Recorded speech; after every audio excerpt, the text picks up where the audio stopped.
زراعة الكوسة خلال شهر 7 من أصعب العروات اللي ممكن تقابلها أو ممكن تزرعها طول السنة. طيب نعمل إيه عشان نتفادى مشاكل درجة حرارة؟ نعمل إيه عشان النبات عندنا يمشي وما يقفش؟ نعمل إيه عشان الإنتاج عندنا يفضل مكمل معانا؟ ده كله اللي هنعرفه من خلال الفيديو. خليك معانا. معاكم أخوكم المهندس محمود آدم، ونبدأ بالصلاة على النبي عليه أفضل الصلاة والسلام، ونبدأ الفيديو بإذن الله تعالى.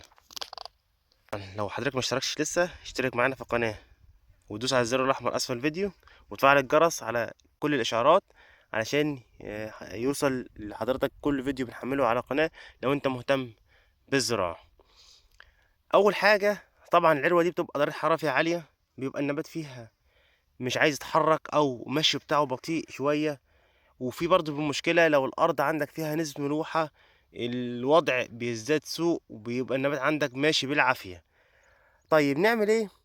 اول حاجة لو الارض عندك فيها ملوحة لازم نشتغل معالج ملوحة كل 10 15 يوم، ونسمي تسميد الكالسيوم محمض نيتريك برضو كل اسبوع.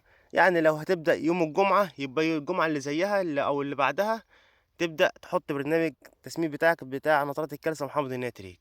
اما معالج ملوحة هتحط كل 10 ايام. وبعد معالج ملوحة بقى، دي نقطة مهمة جدا لازم تاخد بالك منها، بعد ما اعالج ملوحة بيومين بالظبط ما تسمدش حاجه، سمد منشط جذور زي مثلا مركب فيه جلاكس روتس، هنزل حضراتكم صورته دلوقتي.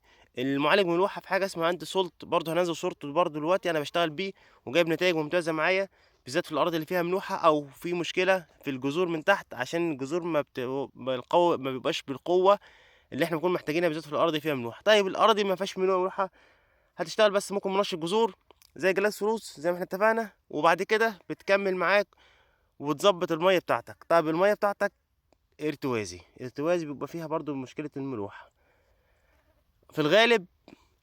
معالج ملوحه بيهدي الدنيا شويه. بس في نقطه مهمه جدا بالنسبه للتسميد، التسميد لو الارض فيها ملوحه ما تسمدش اي حاجه فيها سلفات خالص، ولا سلفات بوتاسيوم ولا سلفات مغنيسيوم، اي حاجه فيها شق سلفات ما تسمدوش في الاراضي اللي فيها ملوحه. ودي نقطه مهمه جدا لازم تاخد بالك منها علشان ما تقعش في مشكله ان الملوحه عندي بتزيد وانا مش عارف، انا كده كده انا بروي بسمد ومعالج ملوحه ومنشر جذور، بس حضرتك اللي بايدك بتزود نسبه الملوحه تحت الجذور. دي اول نقطه.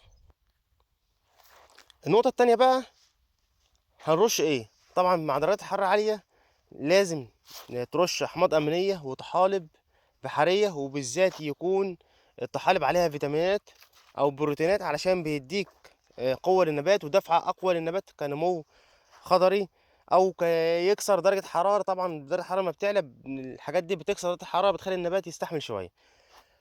وترش بقى رش كالسيوم كل اسبوع، رشه كالسيوم دي نقطه مهمه جدا. رشه الكالسيوم بتقوي الخلايا نفسها بتاعه الورقه، بتقوي الثمره نفسها، معدل الانتاج بتاعها بيزيد معاك، بتقوي النبات عموما او في الاجمال. ده اللي احنا عايزينه، النبات يبقى قوي، الورقه بتبقى قويه وعافيه، التحضير بتاع الثمار بيبقى كويس.